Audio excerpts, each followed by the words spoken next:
Sweetheart, just use your mother's card. She has about $130,000 saved up. I heard my son Michael's voice coming from the living room, and it felt like the ground had fallen away beneath me. While I was in the kitchen getting lunch ready with flour all over my hands, those words broke through the wall and hit me in the chest like a hard punch. I couldn't believe what I just overheard. My own child, the one I carried for 9 months. The boy I took care of and raised by myself after his father left us was giving my bank card to Shanice, his spouse, as if it belonged to him. As if the money that represented 4 decades of my hard work, of knees that ached from scrubbing floors for others, of weary eyes from sewing late at night, was his to use. I dropped the rolling pin on the counter and froze, my heart pounding so loudly it echoed in my ears. "Are you certain, honey? Isn't she going to be upset?" Shanice inquired. With that sweet tone she used whenever she wanted something. It was a tone I had come to recognize all too well after 15 years of watching her influence my son. "No, Mom won't mind at all. She doesn't pay rent here. She eats what we cook and uses our water and electricity. It's the least she can do to pitch in a little. Besides, she's older now. What does she need all that money for? We have bills to pay. We're building our future," Michael answered. And each of his words felt like a blade twisting in my back. I remained there, gazing at the dough on the counter, fighting against the tears that were about to fall. I refused to cry. I had shed enough tears in this house over the past 2 decades since Michael persuaded me to sell my small apartment to assist him with the down payment on this home, which he now claimed belonged solely to him. "No rent," he had said. I lived in a house I helped to purchase for free. I consumed the meals I prepared daily. I utilized the services I paid for with the monthly $500 Social Security check. I handed over completely every month without saving a single dollar for myself. I heard Shanice's footsteps approaching the door, the sound of her purse shaking, the jingle of the car keys. She was going to the mall with my card in her possession, with the code Michael had given her, with access to every dollar I had ever worked hard for. "I'm off to the mall, Mama Loretta. Do you need anything?" She called from the living room in that phony sweetness she used when Michael was around, as if we were friends. As if she hadn't taken my child away from me, bit by bit, throughout all these years. "No, darling, thank you," I said, trying to keep my voice calm while facing away, not allowing her to see my expression. I heard the door shut, the sound of the car starting, and then it faded down the street. I slumped into a chair in the kitchen and stared at my hands, 68 years old, wrinkled and blemished. Hands that had been busy since I turned 14. I recalled every one of those $130,000. Each bill had a memory, a struggle, a trade-off. The first $10,000 I saved came from working as a seamstress in a shop where I started at 6 a.m. and finished at 8 p.m. 6 days a week, stashing away the meager earnings into an envelope tucked under my mattress. It took me 3 years to reach that initial $10,000, mostly eating rice and beans daily, never allowing myself a new pair of shoes. Another $20,000 was earned from additional cleaning jobs I took on Sundays. On the one day I was meant to rest, I worked for wealthy families who paid me $50 for an 8-hour shift. Every Sunday, I cleaned 3 homes, saving the full $150 without spending any. The rest came from countless years of living without my own life. No new outfits, no visits to beauticians, no dining out, refusing anything that required money. While other women in my age group enjoyed time with friends or treated themselves, I counted coins and saved them in a bank account I opened 30 years ago. And for what? To one day have a small, humble apartment where no one could claim I was living without paying, where I could shut my door and have my own space. My tranquility, my existence, that was all I wished for.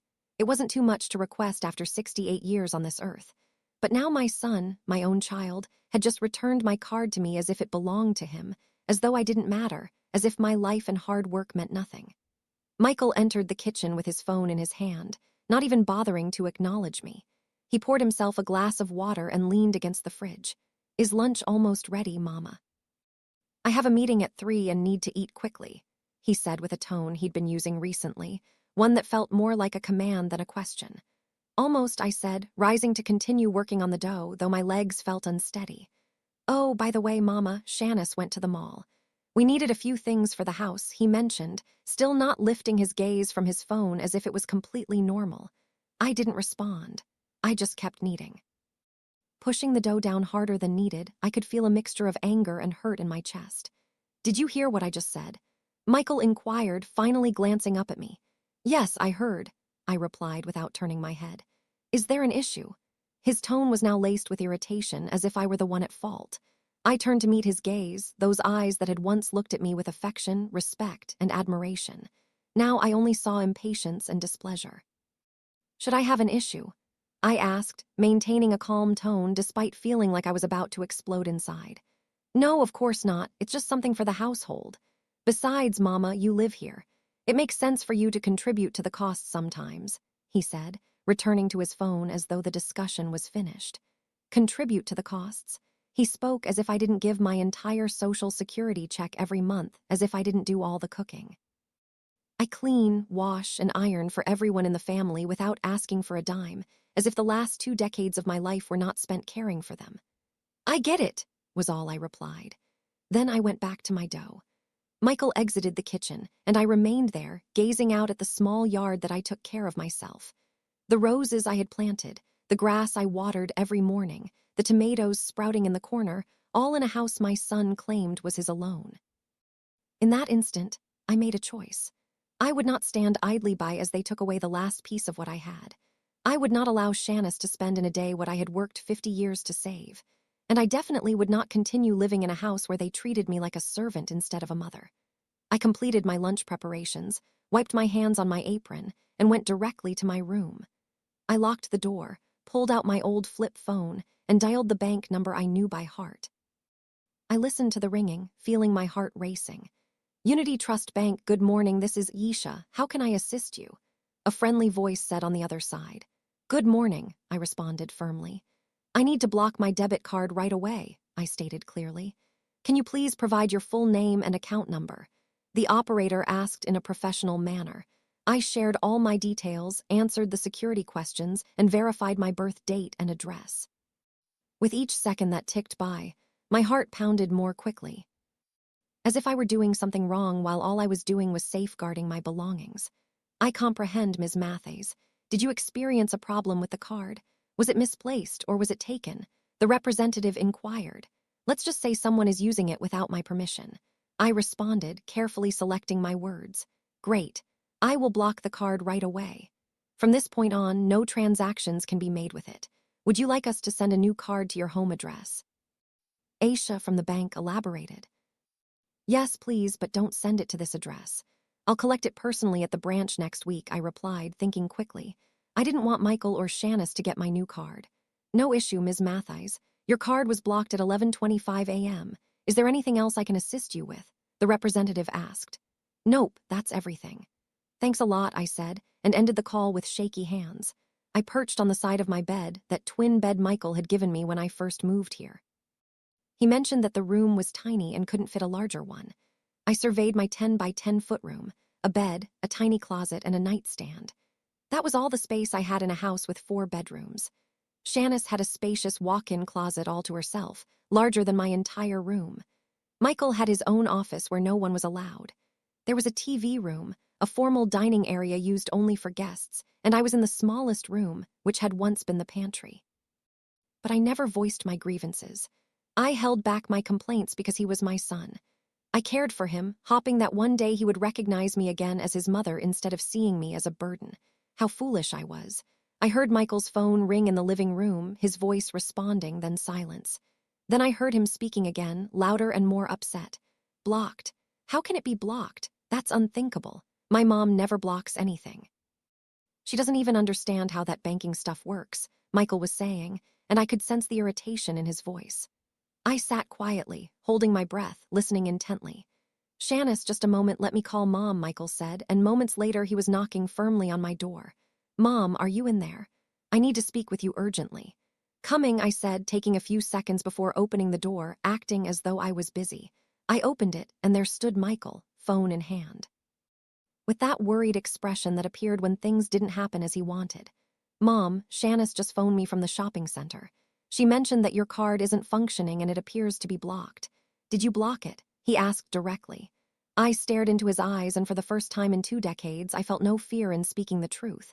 "Yes, I did block it," I answered steadily. "What? Why would you do such a thing? Shanice is at the register, overloaded with items in her cart. She's feeling extremely humiliated. Michael raised his voice, saying, I never allowed her to use my card. I replied calmly, that money belongs to me. Mama, please don't start this now, I continued. Shanice only wanted to get some things we need for the house. It's not a huge issue. Call the bank and unfreeze the card immediately. Michael commanded with the authoritative tone he had developed over time. No, I responded plainly. Michael stared at me, shocked by my refusal. It was likely the first time in 20 years that I had said no to him. What do you mean no? He asked. Mama, you're not getting it. Shanice is at the mall with $2,000 in purchases. Can you imagine how embarrassed she is right now? Michael's face flushed with frustration. $2,000, I echoed slowly, feeling the words stinging my throat. Michael, she was going to use $2,000 of my money without my consent. It's for the house. A new TV, a sofa set, and appliances that need replacing. It's not just for her, Michael justified, as if that made everything acceptable. I never approved those costs. I earned that money after working for 40 years. It's not family funds, it's mine, I responded strong-willed, even though I felt shaky inside. Mama, you live here. You use the electricity, water, gas, and internet. That all costs money. Do you think it's free? You should contribute, Michael said, crossing his arms. I give you my entire Social Security check every month, $500 that you never return. I cook, clean, do laundry, and iron. Isn't that a contribution? I asked, my voice wavering, yet I stood my ground. That $500 barely covers your food costs, Mama, you're being selfish. You have $130,000 saved that you're not using for anything. Why do you need it? What are you going to do with it at your age? Michael questioned. Those words cut deeper than any physical hit. At 68, was I not allowed to have dreams or dignity? That money is for me to get my own place and stop being a burden to you, I told him. I noticed Michael's eyes widen in shock. What are you talking about? No one said you're a burden, he replied, but his tone lacked assurance. You just mentioned it 5 minutes ago in the living room. You told Shanice I was living here for free, consuming your food, using your utilities, saying I was old and didn't need so much money. That's what you said, I asserted. I could see Michael's face drain of color as he grasped that I had heard everything. A long, uncomfortable silence ensued. Michael opened his mouth several times, struggling to find words, but nothing emerged. Mama, I didn't mean it like that. He eventually spoke, though he did not meet my gaze. Yet you mentioned it, and you truly believed it. Right now, your primary concern is how Shanice feels embarrassed at the mall rather than the fact she tried to use $2,000 of my money without asking me first. I expressed, feeling tears begin to form, but I held them back. She's my spouse, Mama. It's only natural for me to stand up for her, Michael replied. And I am your mother. Isn't it also normal for you to stand up for me? I questioned. That inquiry lingered between us like a haunting presence.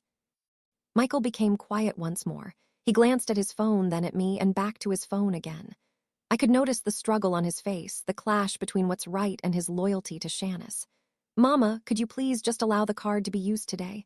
Shanice is already there. She has already chosen everything. We can't just leave her stranded like that. We will discuss this calmly later, Michael said gently now, trying to guilt me. No, Michael. And tell Shanice to come to the house. We all three need to have a conversation, I declared with a strength I was unaware I had. Mama, don't exaggerate this. Please, Michael begged. I haven't done anything wrong. You and Shanice took my card without consent. You both intended to use my money as if it were yours. I'm simply protecting what is mine, I responded. I then took a step back to shut my bedroom door. Michael stood before the closed door. I heard him tap lightly with his knuckle. Mama, please open the door. Don't be angry, he implored, using that tone he had when he was a child who had misbehaved. That tone that once melted my heart, but now only made me feel rage. I remained silent. I sat on my bed and waited. I heard his footsteps fade away. I could hear him softly talking on the phone with Shanice. I heard him informing her that I had blocked the card.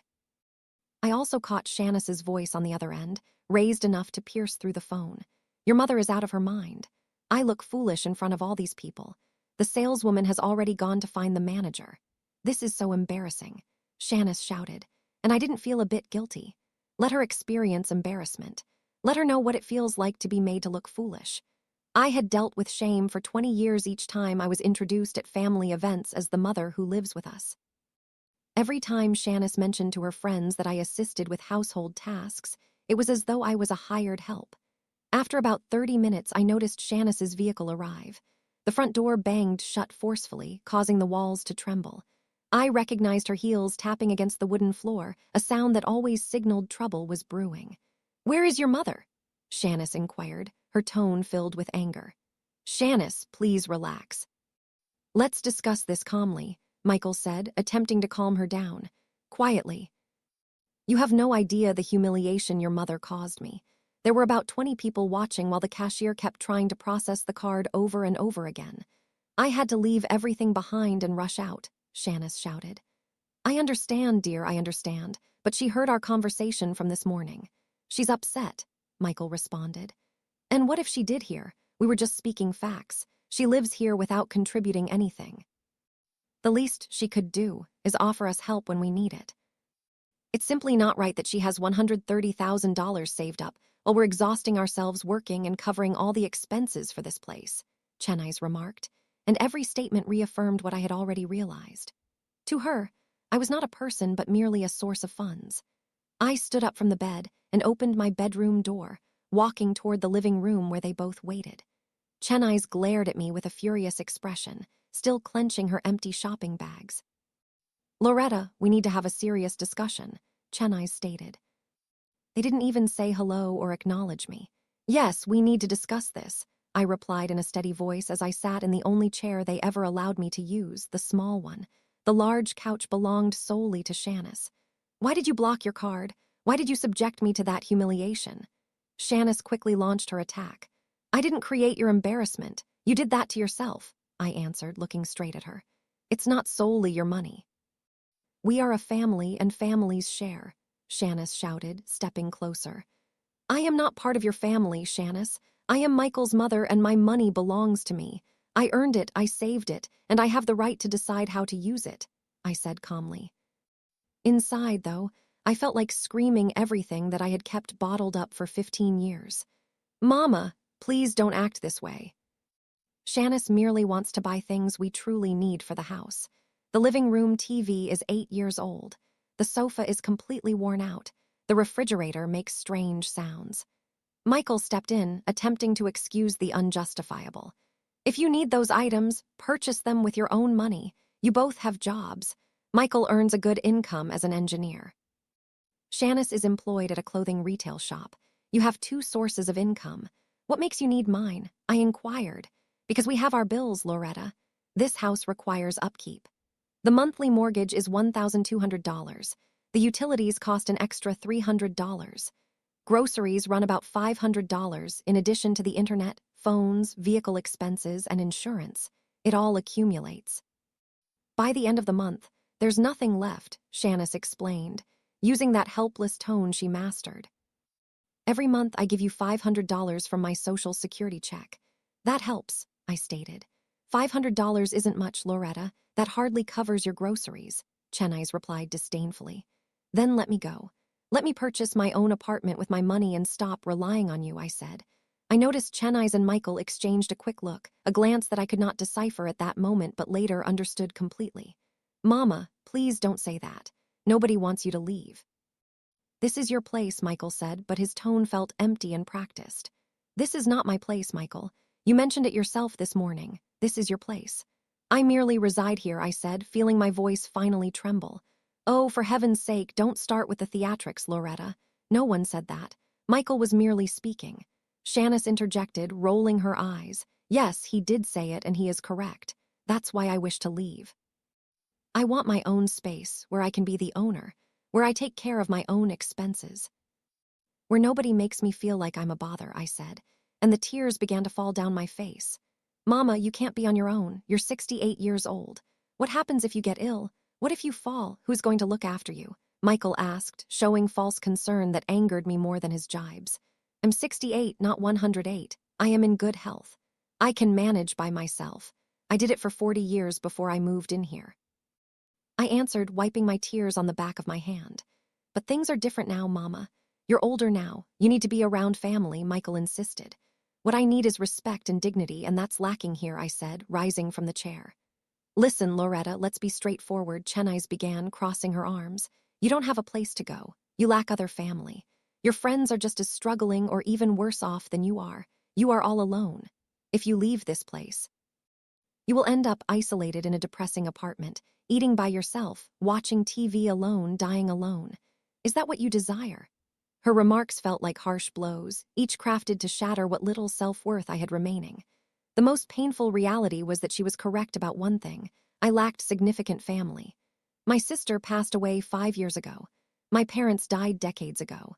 My few friends are scattered, each with their own lives and troubles.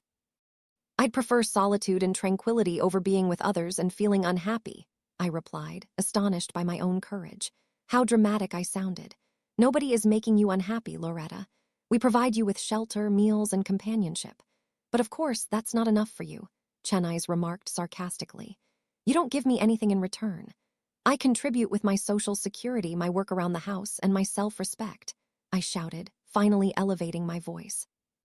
Your social security barely covers a portion of your expenses here. Just washing a few dishes and sweeping isn't much work. Anyone can manage that, Shanice screamed, completely losing her temper. Then let anyone handle it. Get someone to do it. I'm leaving, I declared. And I made my way to my room. You're not going anywhere, Mom. Stop acting foolishly, Michael shouted after me. I shut myself in my room and heard their argument continue outside. Shanice accused Michael of being too lenient with me. Michael attempted to soothe her. They both spoke about me as if I were a challenge to overcome rather than a real person. I remained on my bed for hours, listening as the house gradually returned to its familiar quiet. Shanice had confined herself to her room, slamming the door behind her. Michael knocked on my door 2 more times, but I stayed silent. I had no more to say to him at that time. When nighttime arrived, and the house was entirely still, I took out my old phone and dialed the one number I knew would offer solace. Ruth, my dear friend since childhood, was the only person who truly understood me. Loretta, what's the matter, girl? It's nearly 10 p.m., Ruth replied, concern evident in her voice. I then broke down in tears. I shared everything, from the conversation I overheard earlier that day to the argument with Shanice. From the $2,000 they attempted to spend to the hurtful remarks regarding my age and solitude. Ruth listened intently, allowing me to cry and express frustrations like I hadn't in years. Loretta, really listen to me, Ruth said when I finally ran out of things to say. You're coming to my house tomorrow. You can stay with me for as long as you need while searching for your own place. You can't remain there. That house is draining your spirit. Ruth, I can't be a burden to you. Your apartment is small. There isn't any space, I sobbed. I have a sofa bed in the living room that's more comfortable than staying in that place where you aren't appreciated. Tomorrow, Loretta. Tomorrow you gather what you need and come here. That's not up for discussion. It's a command, Ruth stated with the insistence she always had when I needed a nudge. That night, sleep was elusive. I lay there staring at the ceiling of my tiny room, reflecting on how I ended up in this situation 20 years ago. Michael recently tied the knot with Shanice and informed me that they were interested in purchasing a larger home, but they lacked sufficient funds for the down payment. I had sold my cozy 2-bedroom apartment, which I had acquired through much hard work, and I handed Michael the cash. $50,000, symbolizing all my efforts up until that time. It's a loan, Mama. I'll return it to you in 2 years when I receive my promotion, Michael assured me, his eyes shining with enthusiasm. However, 2 years turned into 5. After 10 years, the loan was never brought up again. Whenever I mentioned it, Michael would get angry. He claimed that providing me with shelter and meals was worth more than the $50,000. I finally realized that I had acted foolishly. I had placed my complete trust in my son, and he had taken advantage of that. Even worse, I had permitted it for 20 years out of a fear of solitude, worried that Michael might turn away from me, and afraid of losing the only immediate family left to me. Yet I knew that the fear of being alone could not outweigh my sense of self-respect. I could not continue living in this manner. When Friday arrived, I woke up earlier than usual. I made breakfast as always. I set everything up on the table, but this time I did not linger to serve them. I took a shower, put on my best outfit, and began packing my belongings into the 2 old suitcases stored in the back of the closet. I didn't own much. Simple clothes, a few pairs of shoes, and some photographs. I also had important papers and a small wooden box where I kept my few pieces of jewelry. This included my mother's wedding band, some silver earrings my sister had given me, and a delicate chain I bought with my first salary. Everything fit nicely into the 2 suitcases. I heard Michael and Shanice wake up. I could hear them chatting in the dining area, enjoying the breakfast I had made. Not one of them knocked on my door to check on me or to ask if I had a good night's sleep. It was like I didn't exist unless they required something from me. I waited until they both left for work.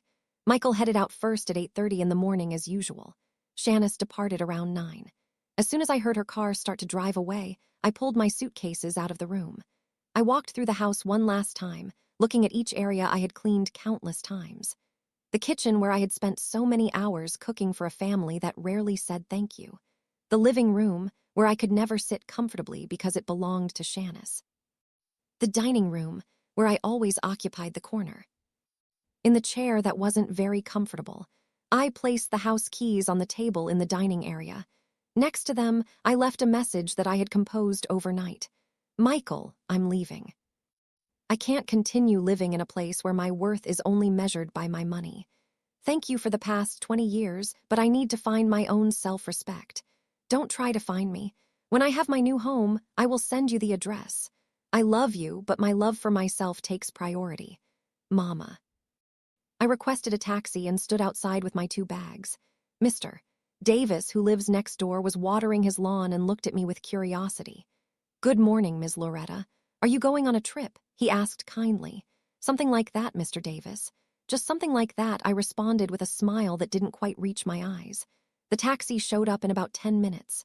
The driver, a young man in his 30s, helped me with my bags. Where to, ma'am? He inquired. I told him Ruth's address, and throughout the journey, I gazed out the window, watching the streets of the city where I had spent my entire life go by. Each block took me further from Michael and Shanice, and oddly, instead of feeling sad, I felt a sense of relief. Ruth was at the entrance of her building when I got there. She hugged me tightly, almost making it hard to breathe, and that embrace brought tears to my eyes again. But this time, those tears were not from sadness, but from thankfulness. You're here now. You're safe now, Ruth whispered while gently stroking my hair as if I were a child. Her apartment was modest, just as she had described, a combination of living room and dining area, 1 bedroom, a kitchen, and a bathroom. However, it was clean, organized, and most importantly, filled with tranquility. There was no tension in the air, no disdainful glances, no cruel words ready to attack. The sofa bed is all yours. It's not much, but it's cozy. And this place is your home as long as you need it, Ruth said, guiding me on where I could put my belongings. Ruth, I'm not sure how to express my gratitude for this, I said, my voice thick with emotion. There is no need to thank me for anything. That's what friends are for. Plus, you will keep me company. Ever since my husband passed away 3 years ago, this house has felt too lonely, Ruth said with a kind smile. We spent the remainder of the morning sorting my belongings. Ruth made space for me in her closet, showed me where everything was in the kitchen, and welcomed me in countless small ways. At 1 p.m., my phone began to ring. It was Michael. I didn't pick up. He called several times, then once more. At last, he left a message. Mama, where are you? I came home for lunch and you aren't here. I saw your note. Please call me. I'm feeling anxious.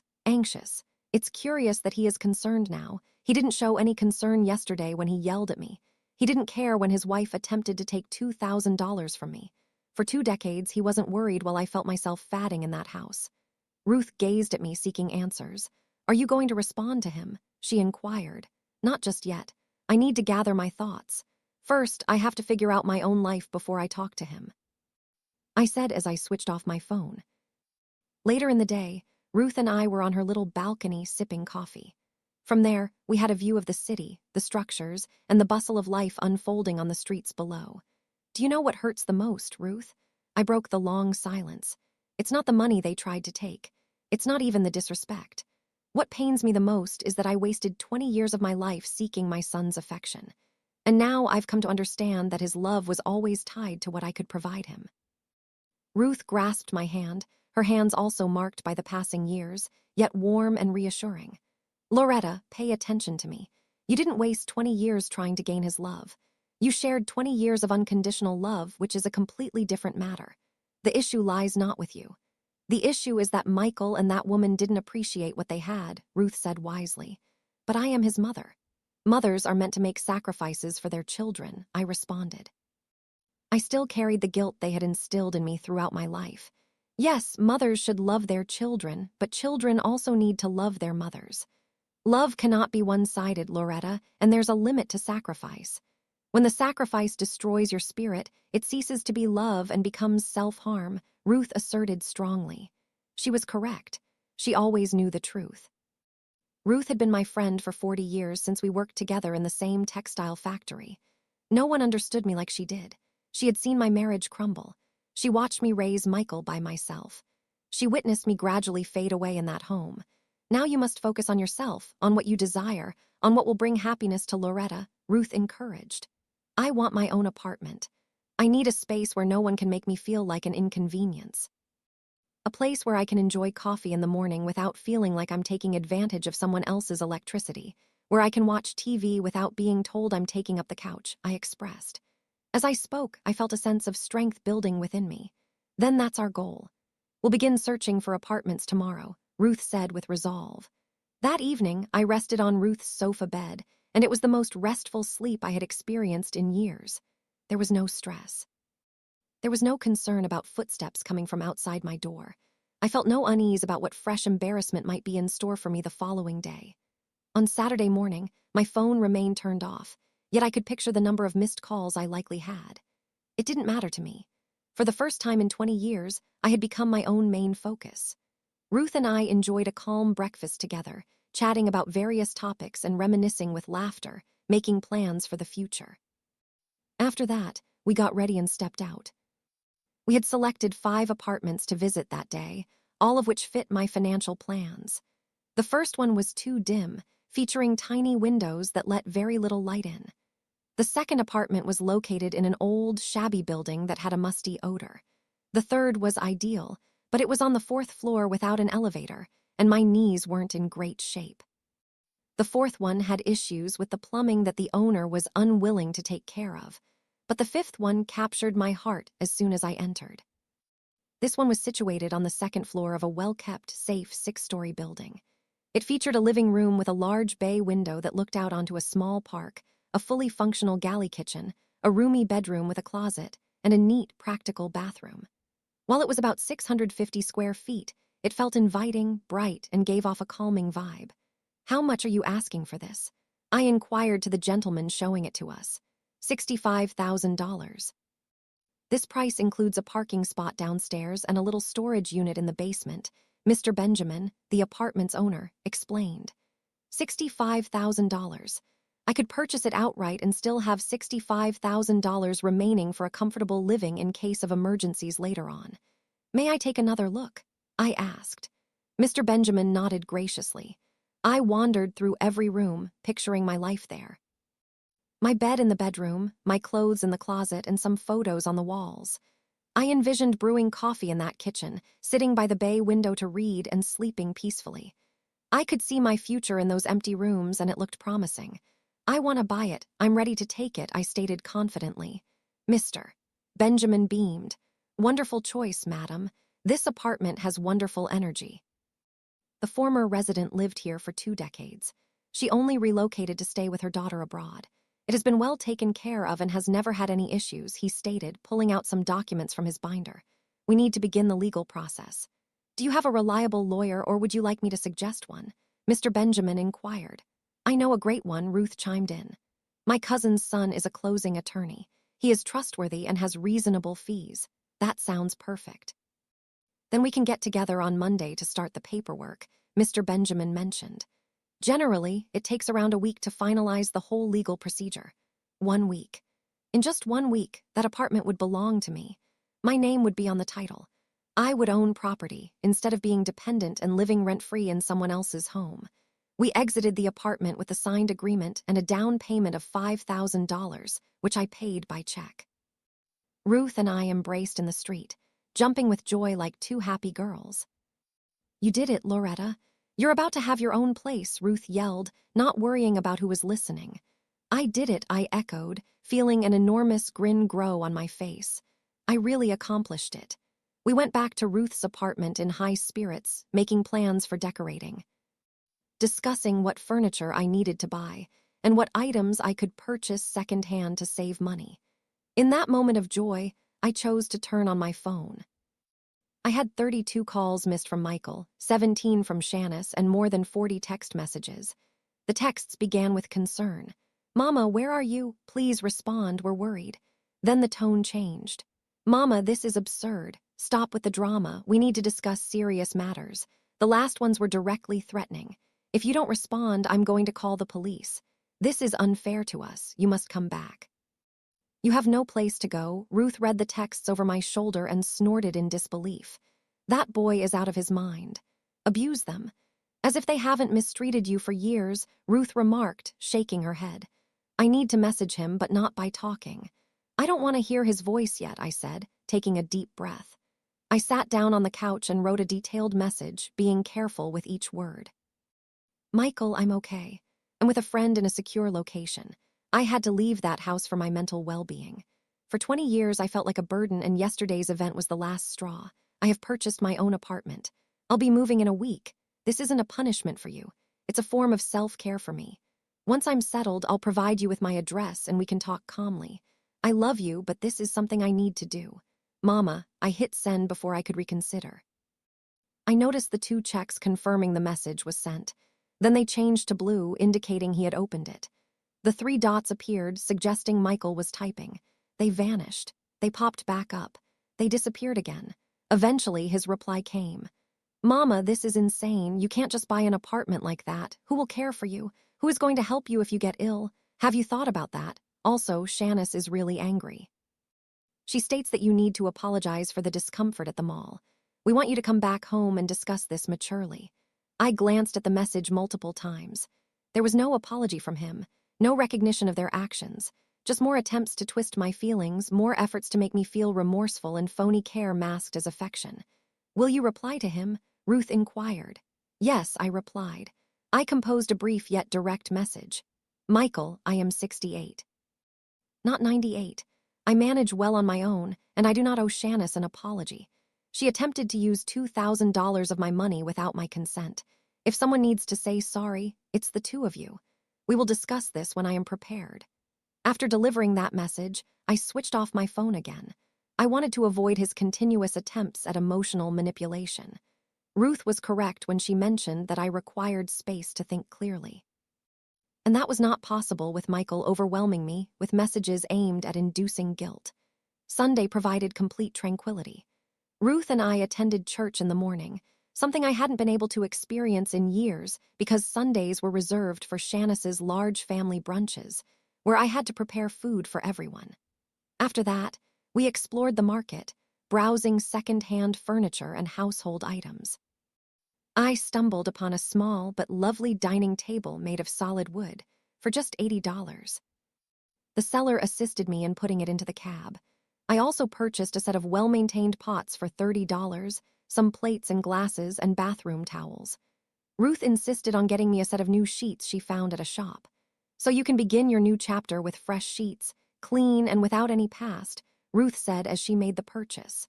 I couldn't help but shed tears again, but this time they were from heartfelt emotion. We stored all the items in Ruth's building storage unit, waiting for the day I could take residence in my new apartment. Everything I purchased, every item I saved for my new beginning, represented another stride towards my independence. On Monday morning, I met with the closing attorney, Marcus, who was the son of Ruth's cousin. He was a man in his mid-40s, serious yet gentle. He checked all my paperwork, confirmed the legal status of the apartment, and outlined each step of the procedure.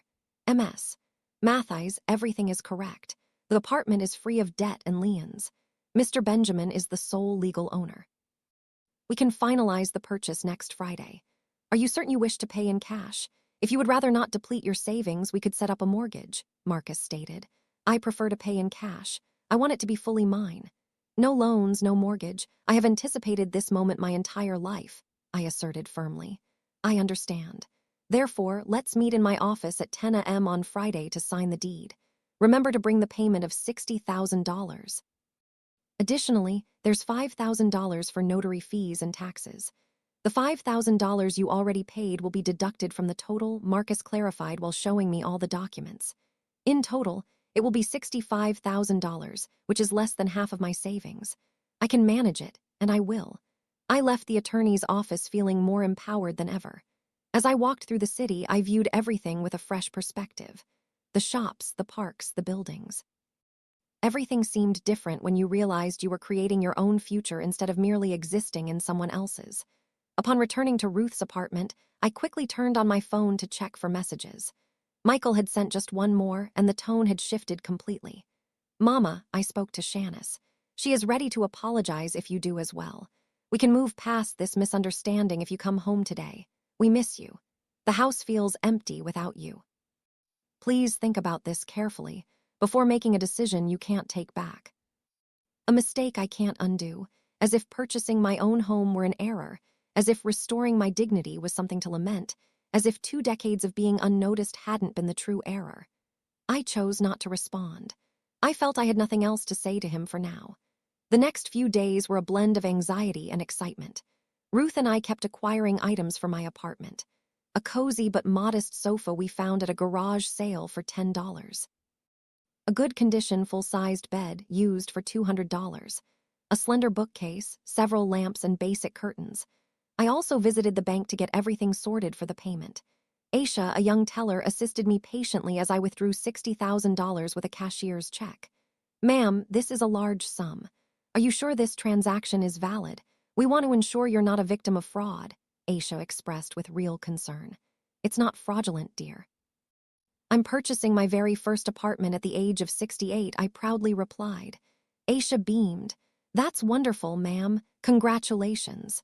My grandmother bought her home at 70 after separating from my grandfather. She told me those were the happiest years of her life," Aisha recounted while processing the check. Her words filled me with hope. It wasn't too late. It is always possible to begin anew. On Thursday evening, the night before the contract was to be signed, Michael arrived at Ruth's apartment. I am unsure how he found the address. He might have asked someone he was familiar with or tracked a hint from my social media. He buzzed the intercom repeatedly until Ruth picked up. "Who's there?" Ruth inquired sharply. "It's Michael, Loretta's child. I need to talk to my mom." I could hear him speaking through the tiny speaker. Ruth glanced at me. With a look in her eyes asking for my thoughts, I inhaled deeply. I told him to get up, but I wanted him to remain here with me. Ruth agreed with a nod. A few minutes after that, Michael knocked on the door of the apartment. I was taken aback when I opened it and saw how exhausted he appeared. There were dark circles beneath his eyes. His clothes were crumpled, and his hair was messy. He did not resemble the successful engineer he often bragged about being. "Mama," he said, his voice slightly trembling. "Michael," I responded, staying in the doorway and not inviting him inside. "Can we talk?" he inquired, casting a glance into the apartment where Ruth was standing with her arms folded as if protecting me. "We can talk right here," I replied. Michael let out a sigh and ran his fingers through his hair. "Mama, this has gotten out of control. I realize that Shanice and I made mistakes. We shouldn't have taken your card without asking, but you shouldn't have just left without a word, making us worry." Michael started speaking in that way that he used to try to seem reasonable, but it felt more like manipulation. "Michael, I left you a note that clearly explained why I left. It wasn't a quick decision. It was something I had to do," I answered, maintaining my composure. "But Mama, we're family. Families forgive each other. Families work through their issues together, not by running away." Michael argued, stepping a bit closer. "Families also show each other respect, Michael, and you haven't respected me for many years." I was so accustomed to how things were that I didn't even realize it, I said, feeling the words come out more assertively than I thought they would. "Mistreatment? Mama, we've never mistreated you. We've provided you with a roof, food, and everything you needed," Michael countered, his voice rising. "You gave me a room no bigger than a closet. Every meal I had felt like a favor. You treated me like a servant instead of a child. And when I saved money over 40 years of hard work, you tried to take it from me," I said. Each word I spoke felt like lifting a heavy burden I'd been carrying for far too long. "We were not trying to take anything. It was just for some home necessities while you lived there, too. That's not stealing, Mama. It's just family sharing," Michael shouted, losing his temper. $2,000 is not sharing, Michael. It's stealing. And I never agreed to that expense, I replied in a calm tone, which appeared to irritate him even more. Fine, fine. I admit that was excessive. Shanice got a bit too enthusiastic about all those sales, but we can make things right. Come back home. I swear this won't happen again, Michael said, changing his approach and sounding pleading. I am not returning, Michael. Tomorrow I will sign the papers for my new apartment. I'm moving this weekend. My mind is made up, I responded. I noticed his expression shift from hopeful to shocked. You bought an apartment without talking to me. Mama, this is unbelievable. What if you fall victim to a scam? What if it's a terrible offer? I should have gone over those matters with you, Michael exclaimed, nearly losing his cool. I have a lawyer, everything is lawful and checked. Your approval isn't necessary, Michael. I'm an adult of 68 with full mental capacity. I'm capable of making my own choices, I clarified calmly. Michael paused, taking a moment to digest what I just said. I noticed his eyes darting around, weighing options, figuring out his next step. And your finances? How much is left after buying the apartment? He inquired. Then it hit me, his true reason for coming was clear. His visit was not about me, but about my money. That's not your concern, Michael, I stated firmly. Naturally, it is my concern. I'm your son and your only family. I deserve to understand how you're handling your money. At your age, you might not make the best choices, Michael replied with that patronizing tone that always annoyed me. With my experience, I possess more knowledge and insight than you do. I've handled my finances for 40 years without issues. I'm not about to start now, I asserted while crossing my arms. Mama, let's face it. That money is partly mine as well. I've supported you for 2 decades, providing you with a home, food, and utilities that hold value. If we do the math, I probably owe you very little, if anything at all, Michael stated. His words hit me like a bucket of cold water. Ruth stepped forward from inside the apartment. Young man, I believe it's time for you to go. You've heard your mother. She has made her choice and you have no claim to her money, Ruth said decisively. Keep out of this, ma'am. This is a matter between my mama and me, Michael replied disrespectfully. This is my home. And I can involve myself at any time.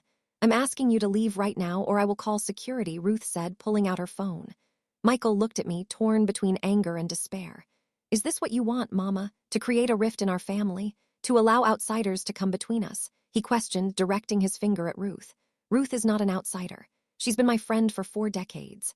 She stood by me during times when you were not there. And no, Michael. I'm not the one shattering the family. The family fell apart when you began to see me as just a source of money instead of your mother, I expressed, trying to hold back my tears. Yet I managed to contain them. I can't believe you are acting like this. Shanice spoke the truth about you. She claimed you were self-centered, thinking only of your own needs. I stood up for you. How naive I was, Michael replied, anger lacing his words. Those remarks stung more than I wanted to admit. However, they also validated what I had suspected all along. Shanice had turned my son against me for years, and he had allowed it to happen. If this is how you view me, I should exit your life. I wish to not be a burden to anyone, I said, my voice shaky. Fine, great. Go to your own place. Live by yourself, but don't come running when you feel unwell or require assistance. Don't come back when you realize your mistake, Michael said as he prepared to walk away. Michael, I called after him. He halted but did not turn to face me. I love you. That will never change. You will always be my son, but I can't continue sacrificing my self-respect for your ease. I hope you comprehend this one day. Michael remained silent. He kept moving toward the elevator. I observed him enter, saw him press the button, and watched him vanish behind the sliding doors. With those doors closing, a part of my life also came to an end. Ruth embraced me as I finally let my tears flow. I wept for the 2 lost decades, for the shattered connection with my son, for the family that might have existed but never did. Yet I also cried in relief, knowing I had taken the correct step, despite the pain. That night, sleep eluded me. I tossed and turned on the sofa bed, replaying my talk with Michael in my mind, doubting if I had been too severe and contemplating whether I should have offered him another chance. But whenever I considered returning, memories of 20 years filled with both minor and major humiliations flooded back. I recalled the attempted theft. I recalled every instance they made me feel unseen. No, I couldn't go back. For the first time, I had to prioritize myself. Friday greeted us with bright, beautiful sunshine, as if the universe was rejoicing with me. Ruth and I put on our finest outfits. She insisted on coming with me to the lawyer's office. "This marks one of the most crucial days of your life, Loretta. You won't face it alone," Ruth declared, adjusting her special cream silk blouse that she only wore for significant occasions. We reached the attorney's office 15 minutes ahead of schedule. Mr. Benjamin was already present, alongside Marcus, the lawyer. They both welcomed us with warm smiles. "Good morning, Ms. Mattheis. Are you prepared to become a homeowner?" Marcus inquired kindly. Eager and excited, I answered him with a big grin. The whole procedure took close to 2 hours. I had to fill out so many forms that I lost track. Agreements, documents, statements, invoices. Marcus took his time explaining each paper, ensuring I knew what I was agreeing to. When it was time to hand over the $60,000 cashier's check, my hand shook a little. It was almost all the money I had. However, I glanced at Ruth, who looked at me with pride, and I remembered the reason behind my actions. I set the check down on the desk. "Mr. Benjamin examined it, smiled approvingly, and then Marcus officially moved it forward. "All set, Ms. Mattheis. With this step, we finalize the deal. This apartment is officially yours now. Here are the ownership documents with your name, the keys, and the building paperwork. Congratulations on your new residence," Marcus stated. He gave me a hefty envelope filled with all the documents and a keychain that had 3 keys on it. I grasped the keys as if they were the most precious things ever, and they truly were to me. These keys stood for liberty, self-respect, and the chance to be on my own. They marked the end of a difficult time and the start of a fresh journey. "Thank you, Marcus. Thank you, Mr. Benjamin. You have no idea how much this means to me," I expressed. My voice trembled with feeling. "Trust me, I understand, Ms. Mattheis. I've witnessed many deals throughout my career, but only a few carry such deep emotions as this one." "I truly wish you joy in your new home," Marcus replied genuinely. We exited the lawyer's office, and Ruth nearly shouted with joy in the street. "You did it! You now have your own place. At the age of 68, you've reclaimed your life." Ruth yelled with excitement as she wrapped her arms around me, and we twirled on the sidewalk like 2 joyful girls. Bystanders glanced at us with curious expressions. Some of them smiled, happy to see our happiness. An elderly woman paused and inquired about our celebration. I proudly shared that I had just purchased my first apartment. "How wonderful! Congratulations, dear. It's never too late to achieve your dreams," she replied with a warm grin before she walked away. Ruth and I headed straight to the apartment. I was eager to revisit the place, now that it officially belonged to me. I opened the door with shaking hands, inserted the key into the lock, turned it, and pushed the door open. The apartment looked just as I remembered it. It was vacant, had a fresh scent, and was filled with light streaming in through the bay window. But now it felt different. It was no longer just a nice area, it was mine, my home. I took my time exploring every corner. I touched the walls, picturing where I would position each piece of furniture, envisioning my life there. The table by the bay window where I would sip coffee each morning. The couch in front of the television where I could unwind without worrying about being in the way. The bed in my bedroom where I would rest peacefully. "It's wonderful, Loretta, simply wonderful," Ruth said, her eyes filled with tears. "Yes, it truly is," I answered, shedding tears as well, but this time they were tears of pure happiness. We spent the remainder of the day thoroughly cleaning the apartment from top to bottom. Even though it was already fairly clean, I wanted it to be spotless before moving my things in. Ruth brought cleaning tools, cloths, and brooms, and we teamed up just like we did in our younger days when we cleaned houses for others. On Saturday morning, Ruth rallied a small team for help. She called her niece Kendra, a strong woman in her 30s who worked for a moving company. Kendra showed up with her truck and 2 friends who assisted us in moving all the furniture we had purchased throughout the week. It was such a joy to watch my empty apartment come to life. The dining table fit perfectly by the bay window. The couch was a perfect match for the living room. The bed looked stunning in my bedroom with the new sheets that Ruth had given me. Every item was in its rightful place, every corner arranged for my comfort. Kendra and her friends were incredibly generous. They chose not to charge me the full moving fee. "Ms. Loretta, anyone who is a buddy of my Aunt Ruth is a buddy of ours. Just cover the fuel costs and we're all set," Kendra said, beaming. I handed her $100 even though she tried to decline it. It was the least I could do for their kindness and support. By noon, everything in the apartment was in place. It wasn't extravagant or cutting edge, but it felt warm and served its purpose well. The curtains we purchased added a cozy feel. The few pictures I had, now framed and displayed on the walls, gave the space character. My plants on the small balcony brought a refreshing vibe. Ruth insisted on staying to assist me with arranging the kitchen. We organized pots, plates, glasses, and cutlery. Each cabinet had a specific role. Every area was utilized effectively. "We will go to the market tomorrow to get groceries for your fridge," Ruth said as she cleaned the shelves before storing the dishes. "Ruth, you've done too much for me. I can't figure out how to repay you for everything," I told her. I felt overwhelmed by her kindness. "You don't have to repay me for anything. Friends support one another, not pay each other back. Besides, you'd do the same for me," Ruth answered, giving me a hug. She was correct. I would, but that didn't lessen my appreciation. That night, my first in my own apartment, Ruth left after checking countless times that I would be fine on my own. I stood in the center of my living room, gazing around, still in disbelief that all of this belonged to me. I prepared a cup of tea in my kitchen using my teapot, my mug, and some water. I settled in my armchair by the window and gazed outside. The park was illuminated by dim streetlights. Some people were out walking their dogs while others enjoyed the refreshing night air. For the first time in 2 decades, I felt at ease. There was no tension hanging in the atmosphere. There was no worry of footsteps coming close with complaints or requests. It was filled only with tranquility, quietness, and liberation. I let myself cry again, but this time the tears were different. They were not from hurt or rage. They were tears of relief, thankfulness, and optimism. I had made it through. I had found a way to rescue myself. Sunday was the most peaceful day I had experienced in years. I woke up without an alarm. I let my body rest for as long as it required. It was 9 a.m. when I finally opened my eyes, and the first thing I noticed was the ceiling of my own bedroom, in my own home. I got up slowly, taking my time. I brewed coffee in my kitchen using the coffee machine I picked up at a garage sale. The smell filled the entire apartment and made me happy.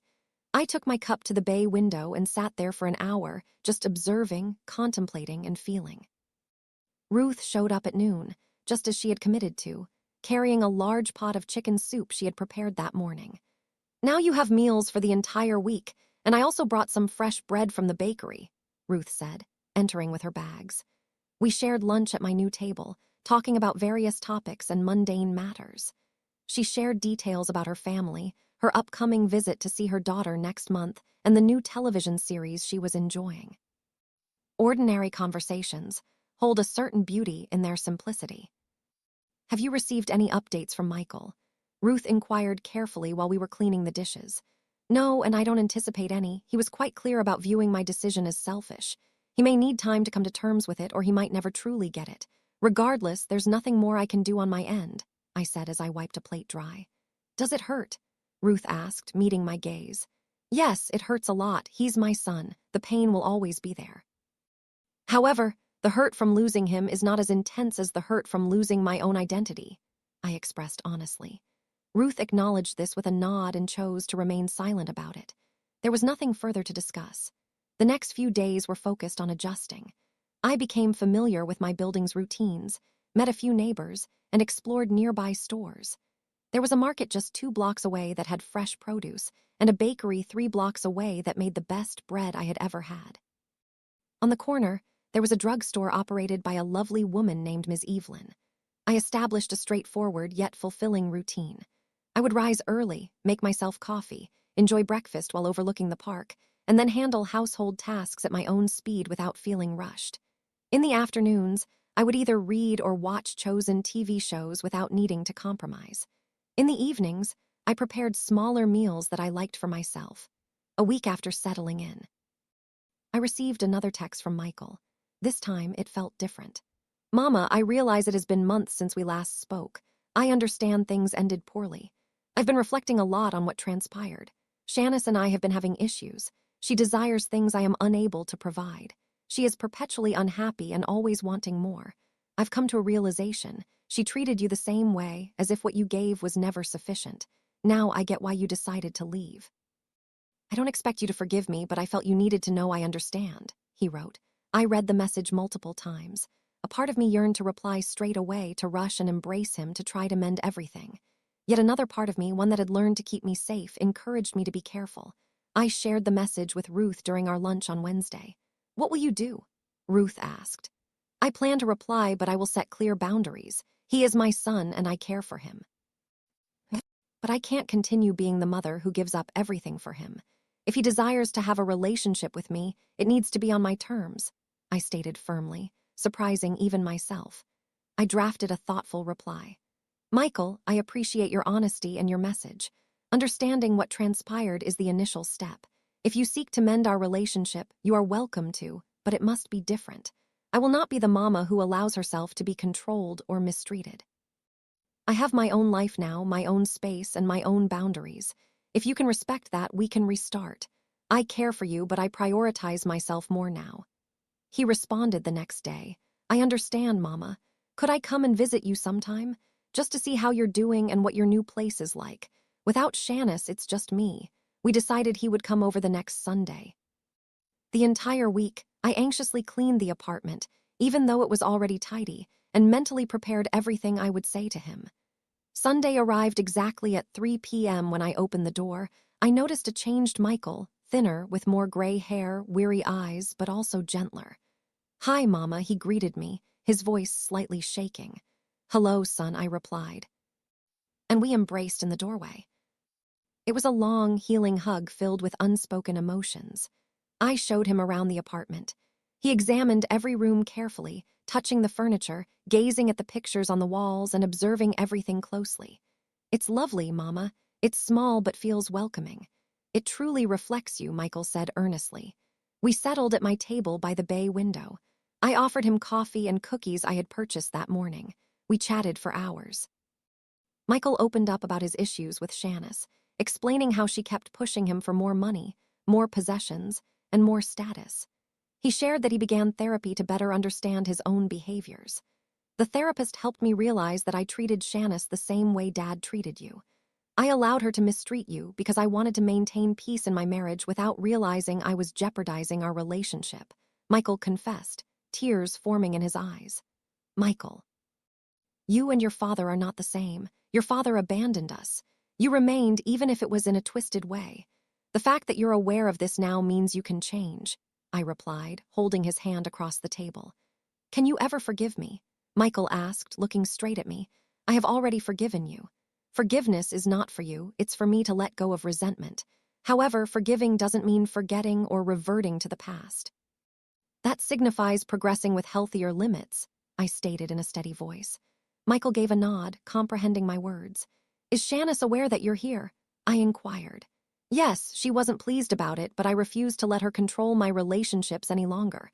That's one more change I'm making," he answered with conviction.